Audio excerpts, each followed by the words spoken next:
और मैं पूरे विश्वास के साथ ही कह रहा हूं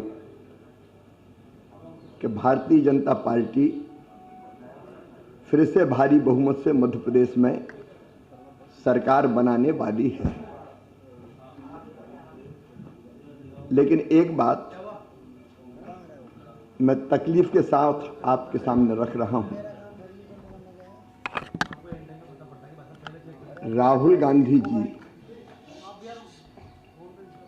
कभी महात्मा गांधी जी ने कहा था आजादी के बाद के कांग्रेस समाप्त कर देना चाहिए, लोक सेवा संघ कांग्रेस को बना देना चाहिए, क्योंकि कांग्रेस का उद्देश्य था भारत की आजादी। पंडित नेहरू जी ने गांधी जी की बात नहीं मानी, कांग्रेस समाप्त नहीं की। लेकिन मुझे लगता है कि श्री राहुल गांधी जी महात्मा गांधी के उस सपने को पूरा करेंगे, वो कांग्रेस को समाप्त करके ही चैन की सांस लेंगे। और मैं इसलिए कह रहा हूं कि जिस ढंग से कल उन्होंने टिप्पणी की माननीय प्रधानमंत्री श्रीमान नरेंद्र मोदी जी के बारे में, सारा देश देशभक्ति के जुनून से भरा था और ये चाहता था कि क्रिकेट का फाइनल भी भारत जीते। खेल भी देशभक्ति का प्रतीक होता है और सम्मानित प्रधानमंत्री जी अगर गए तो हमारे लिए गर्व का विषय है। लेकिन मोदी जी से इतना डरते हैं या इतना विद्वेष है कि भारत हार गया तो खुशी हो रही है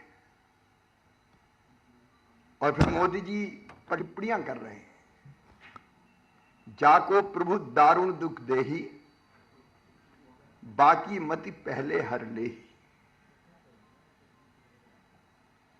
ये मति हरने वाला मामला है। इसका मतलब यह कि अगर देश का नुकसान हो तो हो जाए, मोदी जी का कुछ ना कुछ होना चाहिए, कुछ कहने का मौका मिल जाए। ये तो विद्वेष की पराकाष्ठा है। और राहुल गांधी जी का यह कृत्य मैं तो मानता हूं कि देश विरोधी भावना की तरह है। इसको देश की जनता माफ नहीं करेगी। नरेंद्र मोदी भारत के लिए भगवान का वरदान है। करोड़ों करोड़ भारतीयों की श्रद्धा और आस्था के केंद्र है मोदी। लोग केवल उनको नेता नहीं मानते, लोगों की जिंदगी बदली है। चाहे किसान सम्मान निधि हो, गरीबों को मकान देने का मामला हो, गरीब प्रधानमंत्री गरीब कल्याण योजनाओं में आंकड़ों में नहीं जा रहा, लेकिन प्रधानमंत्री जी ने एक तरफ जहां वैभवशाली, गौरवशाली, संपन्न, समृद्ध और शक्तिशाली भारत का निर्माण किया, हर भारतीय को गर्व है। मोदी जी आज जन जन के मन में है और दुनिया के मन में भी मोदी है। लेकिन इतनी सस्ती टिप्पणी करना राहुल गांधी का, इसका मतलब यह कि ऐसे नेतृत्व के रहते हुए कांग्रेस का कुछ बचने वाला नहीं है। और ये दोनों भाई और बहन झूठ की मशीन है, लगातार झूठ बोलते हैं। अब प्रियंका जी मध्य प्रदेश गई तो राम 13 साल के लिए वनवास गए थे। अब भारत का बच्चा बच्चा जानता है कितने दिन के लिए गए थे। कुछ भी बोलना। अब मध्य प्रदेश में कहते थे केवल 21 लोगों को रोजगार मिला, जबकि 50,000 को नियुक्ति पत्र मैंने अपने हाथों से बांटे। राजस्थान में भी वो झूठ का पुलंदा परोसने की कोशिश कर रहे हैं। लेकिन राजस्थान की अशोक गहलोत जी की सरकार कुशासन का पर्याय है। आप जानते हैं भ्रष्टाचार में राजस्थान नंबर 1 है। अब मैं तो हैरान हूं कि सरकार की योजना भवन से करोड़ रुपया बरामद होते हैं। सोना बरामद ये शायद पहली घटना है कि सरकारी कार्यालय से पैसा और सोना बरामद हो रहा है। अब जल जीवन मिशन इसलिए था कि हर घर पीने का पानी पहुंच जाए,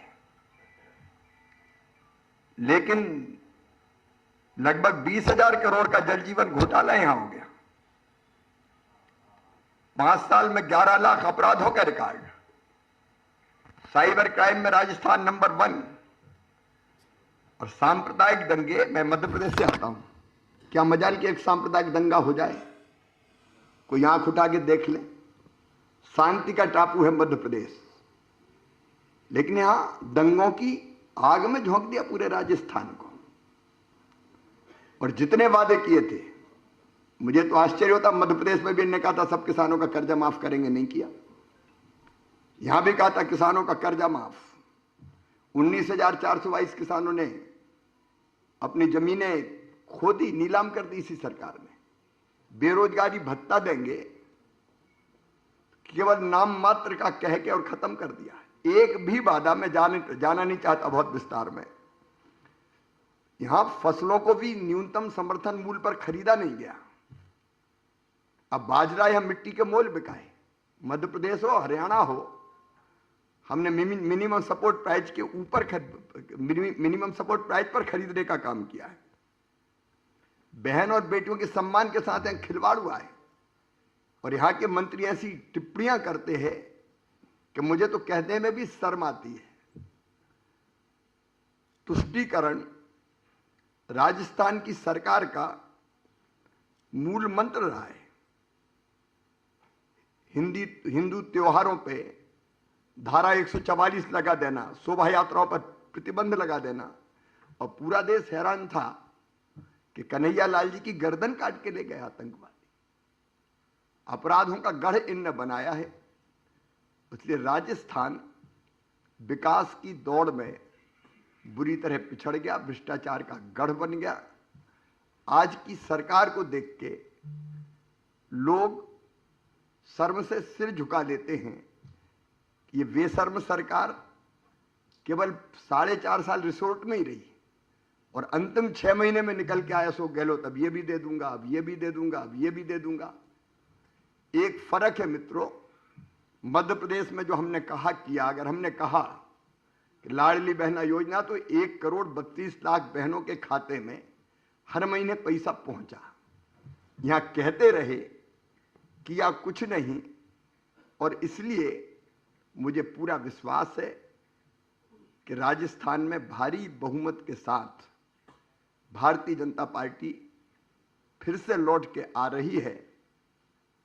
हर जगह डबल इंजन की सरकार की दरकार है और मोदी जी की गारंटी भारतीय जनता पार्टी ने जो कहा है।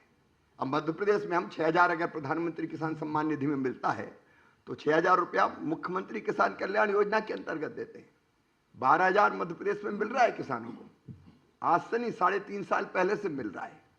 तो हमने जितने वादे किए हैं, दोहराने की मुझे आवश्यकता नहीं है, वो हर एक वादा, चाहे वो सबको मकान देने का हो। अब यहां तो मुझे आश्चर्य होता है, प्रधानमंत्री मकान के पैसे भेजे और मकान न बनाए जाएं।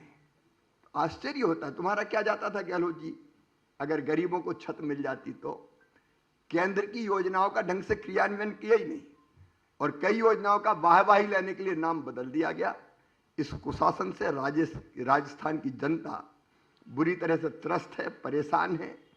और इसलिए राजस्थान ने मन बना लिया है कि भारतीय जनता पार्टी को वो भारी बहुमत से विजयी बनाएंगे। और मुझे पूरा विश्वास है कि भारतीय जनता पार्टी की बम्पर जीत यहां होगी।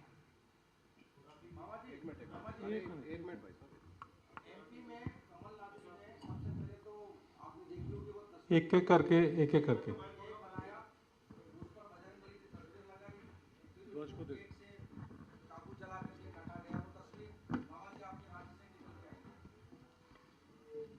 अब ये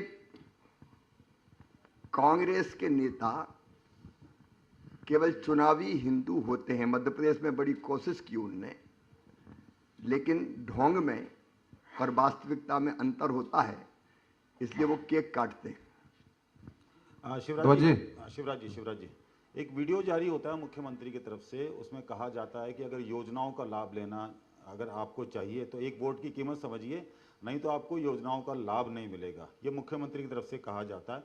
और कल एक ट्वीट आता है मुख्यमंत्री की तरफ से, वो ये कहते हैं कि पूरी जनता को ये समझ लेना चाहिए कि 200 विधानसभा सीट में मुख्यमंत्री अशोक गहलोत लड़ रहे हैं। या तो इनके पास कोई चेहरा नहीं है, या मुख्यमंत्री अशोक गहलोत अपने चेहरे के नाम पर ही लड़ना चाहते हैं, अगले जो है सीएम के रूप में अपने आप को देख रहे हैं। मन को बहलाने को गालिब ख्याल अच्छा है। उनका चेहरा अब ऐसा हो गया है, कोई अब उस चेहरे पर नहीं जाने वाला। डिवाइडेड है कांग्रेस, और ये चेहरा 4.5 साल तक तो रिसोर्ट में ही सरकार बचाने में लगा रहा। तो लोग अब अशोक गहलोत जी की असलियत जान गए हैं। हर जगह उनका चेहरा है तो और बुरी तरह हारेंगे। रोहित जी,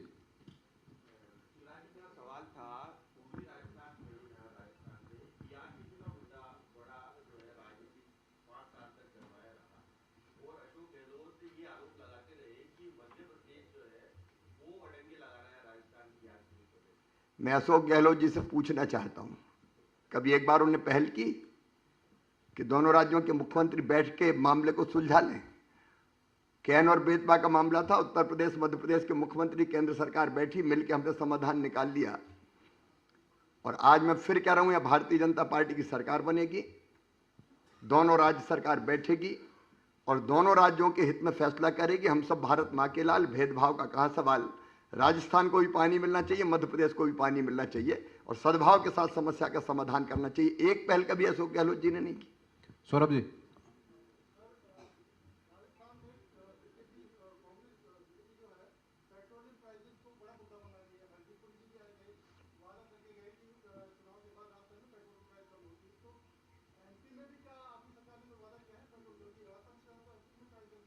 जनता को राहत देने के हर कदम हम उठाएंगे। मध्य प्रदेश में जो आपकी सरकार ने चुनाव से पहले जो लोकल भाव ने वादे किए, उनको कांग्रेस ने फ्री बीज बताया, और यहाँ जो स्टेट गवर्नमेंट जो सिलेंडर और दूध दे रही है, उस पर आपकी क्या प्रतिक्रिया है? क्या दोनों ही फ्री बीज में बांटने में लगे चुनाव के चलते? वो करें तो पुण्य और हम करें तो पाप। देखिए, हमने जो किया है वो केवल चुनाव देख के नहीं किया। मैं महिला सशक्तिकरण, हमारा प्रारंभ हुआ 2006 में, जब मैं पहली बार मुख्यमंत्री बना था। लाडली लक्ष्मी योजना लेके आए हम बेटियों के लिए, और मुझे कहते हुए गर्व है, सेक्स रेशियो में परिवर्तन हो गया। बेटी हमने लखपति बनाई, तो पहले 912 बेटियां 1000 बेटों पे पैदा होती थी, अब 976 बेटियां पैदा हो रही है 1000 बेटों पे, क्योंकि बेटी बोझ नहीं, हमने वरदान बनाई।